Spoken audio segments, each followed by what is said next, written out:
સુરતમાં નશાકારક પદાર્થોના વિરોધમાં પોલીસ દ્વારા નો ડ્રગ્સ ઇન સિટી અભિયાન ચલાવવામાં આવી રહ્યું છે. ત્યારે અલથાણ વિસ્તારમાં આવેલી કરિયાણાની દુકાનમાંથી પોલીસે બાતમીના આધારે ગાંજાનો જથ્થો ઝડપી પાડ્યો હતો.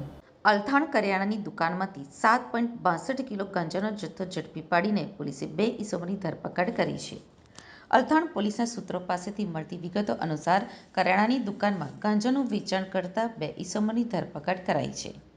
બંને ઇસમો પાસેથી 7 કિલો 62 ગ્રામ પ્રતિબંધિત ગાંજો પણ મળી આવ્યો છે, જેની કિંમત 76.120 રૂપિયા થાય છે.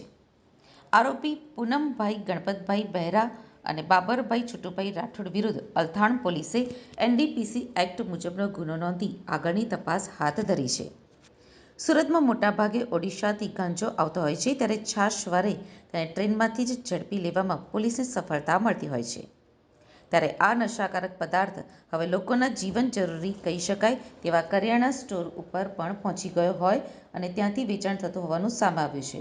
ત્યારે ગાંજાનો જથ્થો આપનાર અન્ય એક આરોપીને વોન્ટેડ જાહેર કરવામાં આવ્યો છે.